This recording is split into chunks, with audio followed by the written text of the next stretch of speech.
तुमको कह दिया ना, ये हम लोग का प्लॉट है, तुम इस पर कब्जा नहीं कर सकता है। तुम ये मत सोचो कि मेरे पापा अकेले हैं तो तुम उनको डरा कर ये प्लॉट हथिया लेगा। उनके पीछे उनका बड़ा बेटा है काला कद्दू।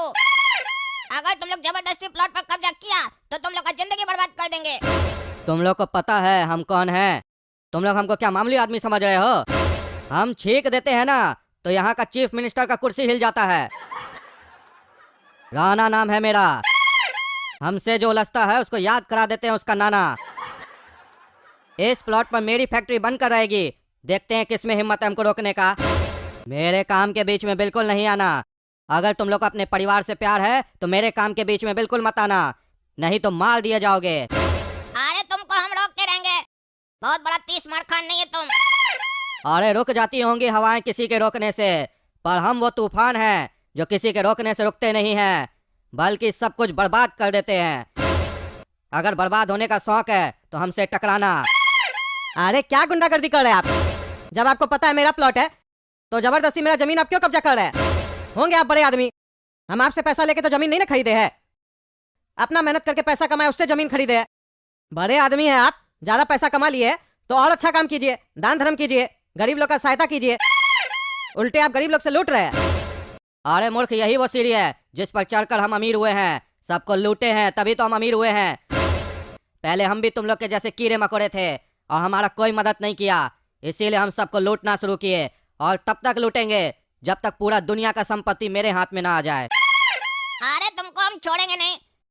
तुम्हारा पाला इस बार गलत आदमी से पड़ गया है। तुम अभी तक हमको देखे नहीं हो। ये छोटा बच्चा सोचकर भूल मत करना, वरना जिंदगी भर पछताते रहोगे कि एक भूल की थी और मेरी जिंदगी बदल गई। कह रहा है ना, तुम्हारा छींक मारने से सीएम का कुर्सी हिल जाता है, और जब हम तुमको बर्बाद कर देंगे उसके बाद तुम छींक मारो या खांसी मारो, कुछ नहीं हिलेगा, एक पत्ता भी नहीं हिलेगा, समझा? अरे भाई, बोलने दे रहे हैं तो तुम्हारा बेटा बहुत बोल रहा है। ये जो तुम्हारा गुंडा बेटा है ना, जो अभी नया नया पैदा हुआ है, इसको उठाकर ले जाओ, वरना इसका ऐसा हाल करेंगे कि ये तुमको कंधा देने के लिए आया था ना नीचे, तुम इसको कंधा दोगे, समझे? ऊपर पहुंचाने में। अरे चलो काला कद्दू यहाँ से, चलो तुम। हम लोग कोई गुंडा नहीं है जो इससे भिड़ेंगे, ये तो गुंडा है, इसका यही सब काम है। हम लोग कोर्ट में केस करेंगे इसके खिलाफ, कोर्ट से न्याय मांगेंगे हम लोग। अरे हाँ हाँ, जाओ जाओ, शौक से जाओ। न्याय मांगने जा रहे हो ना कोर्ट में, देखना कितना जल्दी न्याय मिलेगा तुमको। न्याय मांगने तुम जाओगे लेकिन तुम्हारा पोता केस लड़ते रह जाएगा, फिर भी न्याय नहीं मिलेगा, समझे? और हम तो चाहते हो तुम कोर्ट जाओ, तब ना तुमको पता चलेगा। जमीन होगा 10 लाख का, 50 लाख खर्चा कर दोगे, तंग अलग हो जाओगे। उसके बाद समझ में आएगा कि वो इतना प्यार से समझा रहा था, पीछे हट जाओ। अगर हट गए होते तो 50 लाख तो बचता, मेहनत तो बचता, लेकिन नहीं, तुम लोग को लड़ना है, लड़ो, दिखाओ लड़के हमसे। अरे जी, न्याय मिलेगा, देखते हैं तुम क्या करता है।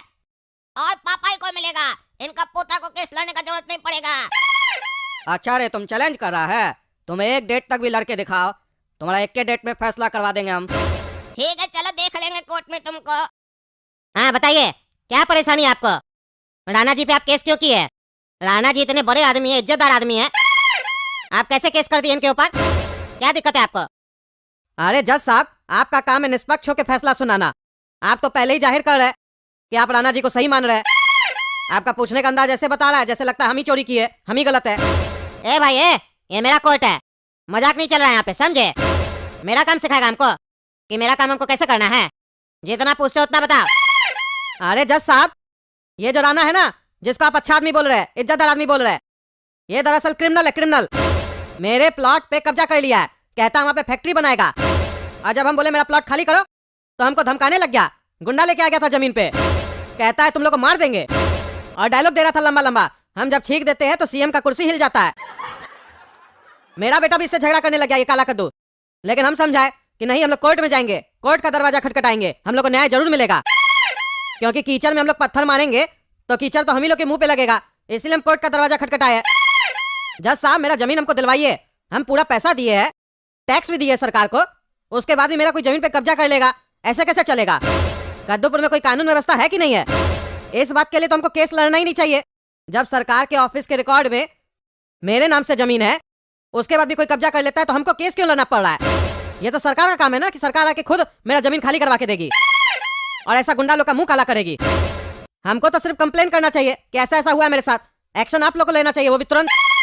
हाँ, तुम तो भाई कोर्ट में नहीं आए हो, तुम मीडिया के सामने बैठे हो और अपने आप को बहुत बड़ा नेता समझ रहे हो।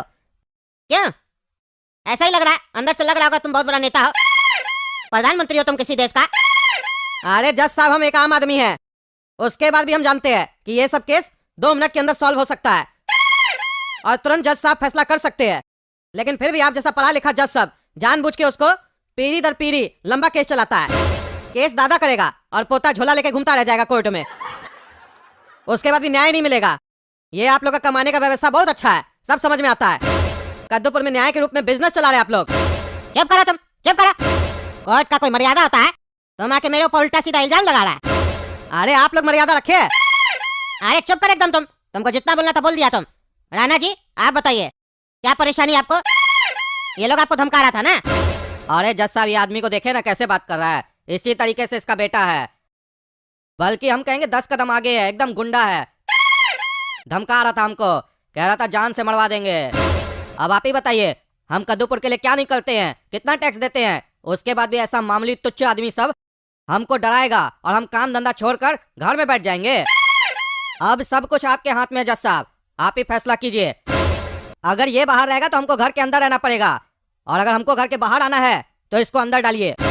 अरे हाँ हाँ राणा साहब, ऐसा ही होगा, हम भी समझ गए। ये लोग एक नंबर का क्रिमिनल आदमी सब है। हाँ, कद्दूपुर में न्याय मांगने वाला ही क्रिमिनल होता है, गलत करने वाला क्रिमिनल नहीं होता है। चुप करो तुम, चुप करो, बिल्कुल ज्यादा बोलता है। बोलने का आजादी दी है तो इतना बोलेगा तुम?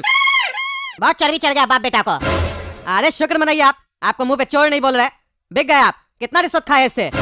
चाहे तो हम ये बोल सकते हैं, लेकिन हम मर्यादा में है। अरे तुम बोल सकता क्या है, तुम तो बोल रहा है। बहुत तुम लोग का मन बढ़ गया ना, अभी सजा सुनाते हैं तुम लोग को। एक तो इज्जतदार आदमी लोग को परेशान करता है, ऊपर से जज के ऊपर आरोप लगाता है। बदतमीज आदमी सब, तुम लोग के लिए समाज में कोई जगह ही नहीं है। हाँ बिल्कुल सही बोले, ईमानदार आदमी लोग के लिए समाज में कोई जगह नहीं है। बेईमान आदमी सब समाज में रहना चाहिए बस। बेईमान लोग के लिए तो समाज है। तुम बहुत ज्यादा बोल रहा है। ये कोर्ट फैसला सुनाती है कि इन दोनों बाप बेटे को 2 साल के लिए जेल में रखा जाए, और अगर उसके बाद भी ये लोग कुछ गलती करते हैं जेल में तो 1 साल के लिए इनका सजा बढ़ा दिया जाए। और राणा जी, इन लोग की तरफ से हम माफी मांगते हैं कि आपको कोर्ट में आना पड़ा और अपना कीमती समय बर्बाद करना पड़ा ऐसे फालतू केस के लिए। अरे कोई बात नहीं जज साहब, आप मेरा ध्यान रखें ना, हम भी आपका ध्यान रखेंगे। जज तुम बिक चुका है और तुम्हारा चेहरा मेरे दिमाग में छप चुका है। जिस दिन बाहर आएंगे ना, उस दिन तुम्हारा फोटो का प्रिंट आउट निकालेंगे। हाँ ठीक है, निकालना। प्रिंट का पैसा लगेगा तो हमसे ही मांग लेना, दे देंगे, निकाल लेना। और लेके घूमते रहना और सबको बताना कि इस जज से जो टकराएगा वो मेरी तरह बर्बाद हो जाएगा। जज साहब, जितना आप बोले थे उतना है, गिन लीजिएगा आराम से। और आज जो आप मेरे लिए वफादारी दिखाए हैं, ये हम हमेशा याद रखेंगे। कभी भी कोई भी तकलीफ हो, याद कीजिएगा राणा को। अरे राणा साहब, गिनने का क्या जरूरत है, आप गलत थोड़ी ना गिने होंगे। वो लोग गधा लोग को जमीन छोड़ देना चाहिए था, फालतू का आपसे पंगा ले लिया, अब अंदर सड़ेगा 2 साल के लिए। खैर छोड़िए, ऐसा कीड़ा मकोड़ा लोग को तो रोज हम लोग कुचल देते हैं। अरे पापा, ये सब क्या हो गया? आप लोग जेल में आ गए, हम 2 दिन के लिए घूमने गए थे, पीछे ऐसा क्या हो गया जो आप लोग जेल में आ गए? अरे बेटा, हम लोग का जो जमीन है ना, उस पे राणा नाम का गुंडा कब्जा कर लिया है, फैक्ट्री बनाएगा वो। हम लोग के जमीन छुड़वाने तो धमकी दिया, बोला मार देंगे पूरा फैमिली को। हम लोग कोर्ट गए, कोर्ट में जज बिका हुआ था, जज हम लोग को ही अंदर डाल दिया 2 साल के लिए। अरे पापा, तो आप लोग को हमको फोन करके बताना चाहिए था ना, ये बेटा क्या मर गया था, गोरा कद्दू भी जिंदा है। आप चिंता नहीं कीजिए, अब वो जज का ना जिंदगी बर्बाद कर देंगे हम। अरे घोड़ा कदू, अभी कुछ मत करना, अभी तुम बाहर अकेले हैं, सिर्फ 2 साल इंतजार करो, फिर हम तीनों बाहर होंगे, फिर बताएंगे ना क्या करना और कैसे। अरे तुम गधा का गधा ही रहेगा, तुमको 2 साल जेल के अंदर रहना मजा आ रहा है क्या? हम तुमको 5 दिन के अंदर निकाल के दिखाएंगे जेल से, तुम अभी जानता नहीं है गोरा कद्दू को, बस कर देंगे उस जज को हम। अरे क्या करेगा तुम ऐसा? कुछ ऐसा नहीं करना कि जज तुमको फांसी का सजा सुना दे, पागल है वो जज। फांसी देगा हमको, हमको फांसी देगा, उससे पहले उसको फांसी दे देंगे। आप चिंता नहीं कीजिए, बाहर बैठे हम सब संभाल लेंगे, तब तक आप लोग अंदर आराम कीजिए। आज से जज का जिंदगी हराम हो जाएगा। अच्छा, अब जज का घर जल गया, मेरे पापा लोग को जेल भिजवाया था ना, आज इसका घर जलाए, कल जज को जला देंगे। देखते हैं कोई मेरा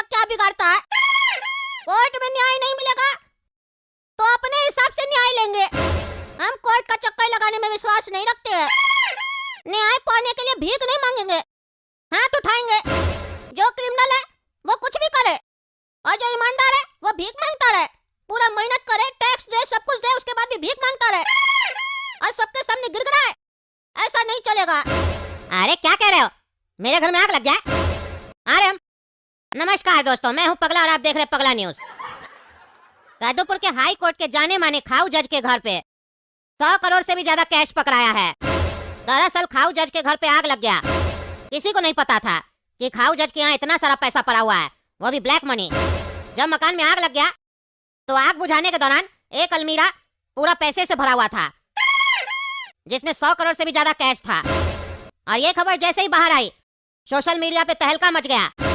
काफी लोग कह रहे हैं जज को अंदर डाल दो, कुछ लोग कह रहे हैं ऐसे जज को फांसी दे दो, कुछ लोग जज का पुतला जला रहे हैं। आखिर कब तक चलते रहेगा कद्दूपुर में भ्रष्टाचार, घूसखोरी? यहाँ खाने के लिए रोटी के साथ अचार नहीं मिलता है और ये लोग भ्रष्टाचार कर रहे हैं।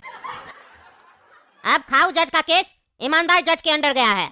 अब वही इसका फैसला करेंगे खाऊ जज के साथ क्या होना चाहिए। अरे मजा आ गया रे, हम तो उसके घर में आग लगाए थे और वो जज के घर में 100 करोड़ पकड़ा गया। यानी एक तीर से 2 निशाना लग गया। जज अपने फंस गया। अब मजा आएगा। ईमानदार जज के यहाँ इसका फैसला होगा ना। जज साहब तो इसको छोड़ेंगे नहीं। अभी जाते जज साहब को बताते हैं कि कैसे मेरे पापा लोग को जेल में भेजा था ये पैसा खा के। हाँ, क्या हाल है खाऊ जज साहब? इतना खा लिया आप कि उल्टी हो गया? सबको दिख गया आपका उल्टी? अब तो रायता फैल गया। अब क्या किया जाए आपके साथ? आज आप हमको भी शर्मिंदा कर दिए। कद्दूपुर में लोग न्याय मांगने के लिए कोर्ट में आता है और कोर्ट का जज बिक जाता है। हम सबको बोलते फिरते हैं, प्रचार करते अपना कि हम ईमानदार जज है, ईमानदार जज है। अब कौन यकीन करेगा कि हम भी ईमानदार है? पानी में जब एक मछली खराब हो जाती है तो सबको लगता है सब मछली खराब है, लेकिन आप यकीन मानिए आप खराब हो सकते हैं, आप घूसखोर हो सकते हैं। हम घूसखोर नहीं, हम ईमानदार जज है और हम किसी से डरते भी नहीं है। डरे मेरा जूती और आप राणा साहब गुंडा बनते हैं, लोग का जमीन पर कब्जा करते हैं। फैक्ट्री खोलना आपको, हम खुलवाते हैं फैक्ट्री आपका। जेल में फैक्ट्री खोलिएगा। देख लिए ना जज साहब को घूस देने का मतलब क्या होता है। जज साहब पकड़ा गए तो आपका भी लिंक मिल गया। बताइए जज साहब को आप भी पैसा खिलाए। जज साहब के घर से 100 करोड़ मिला। कितना लोग के साथ अन्याय किए होंगे, ऐसा जज को कैसे कोई छोड़ सकता है? इनके यहाँ तो 100 करोड़ में से 1 करोड़ आपका था। अब आपका भी तो पर्चा खुलेगा। बड़ा ईमानदार बनते फिरते हैं। और सुने आपका एक डायलॉग बहुत बड़ा मशहूर है, आप जब छींक मारते हैं तो सीएम का कुर्सी हिल जाता है। अगर आपको छींक आ रहा है तो छींकिए तो देखे मेरा कुर्सी हिलता है कि नहीं। अरे जज साहब ज्यादा मत बोलिए, समझे? हम भी जज है। अरे अंतर है ना, तुम चोर जज है, हम ईमानदार जज है। जमीन आसमान का अंतर है। अरे कुछ भी हो, मेरे पास पैसा है, तुम्हारे पास पैसा है नहीं है ना? आज भी फटीचर गाड़ी में घूमता है तुम। हम लोग इतना पढ़े लिखे, इतना मेहनत करके जज बने तो क्यों नहीं कमाएंगे? सब कमाता है। अरे हाँ हाँ कमाओ, बहुत कमाओ, लेकिन इसके लिए तुमको जज का कुर्सी छोड़ना पड़ेगा और वो हम तुमसे छुड़वाएंगे। हम तुमको अभी सजा सुना रहे हैं, तुमको उम्र कैद दे रहे हैं हम। तुम बाहर रहने के लायक नहीं है क्योंकि तुम काफी लोग का जिंदगी बर्बाद कर दिया, जैसे काला कद्दू का फैमिली का। इतना दिन से तुम इस लोग को जेल में रखा। ईमानदार होते हुए भी ये लोग जेल में क्यों गया? तुम्हारे वजह से। और अभी तक तुम कितना लोग के साथ अन्याय किया है, सबका सजा मिलेगा ना। इसीलिए तुमको उम्र कैद का सजा मिलता है और तुमसे कम 15 घंटा काम कराया जाए जेल में। तुमको पैसा कमाना है ना, कमाओ, जेल में कमाओ। और ये कोर्ट आदेश देती है ये जज के करियर में जितना भी ये फैसला सुनाया है सब केस को दोबारा से ओपन किया जाए। हम अपने जांच करेंगे कौन सा केस में न्याय किया है, किसमें अन्याय किया है, कितना ईमानदार लोग जेल में बैठा हुआ है अभी भी। और जिससे भी इसका लिंक मिलेगा, जिससे पैसा खाया होगा, उसको भी नहीं छोड़ेंगे। जैसे ये राणा, इसको भी नहीं छोड़ेंगे। इसको भी उम्र कैद का सजा सुनाते हैं हम। अब अगर तुमको राणा छींक आएगा तो जेल में देना, देखना जेल टूटता है कि नहीं। टूट जाएगा तो भाग जाना, लेकिन दोबारा पकड़ाना नहीं, नहीं तो फांसी पर चढ़ा देंगे। फिर तुम छींक नहीं पाएगा, समझा? चलो जाओ। देखे ना दोस्तों ईमानदार जज कैसा होता है। आप ही लोग बताइए कमेंट करके क्या मेरा फैसला सही है या गलत है। और तब तक के लिए कद्दू जोक चैनल सब्सक्राइब कीजिए, वीडियो लाइक कीजिए, ज्यादा से ज्यादा शेयर कीजिए इस वीडियो को। मिलते हैं अगला वीडियो में, धन्यवाद।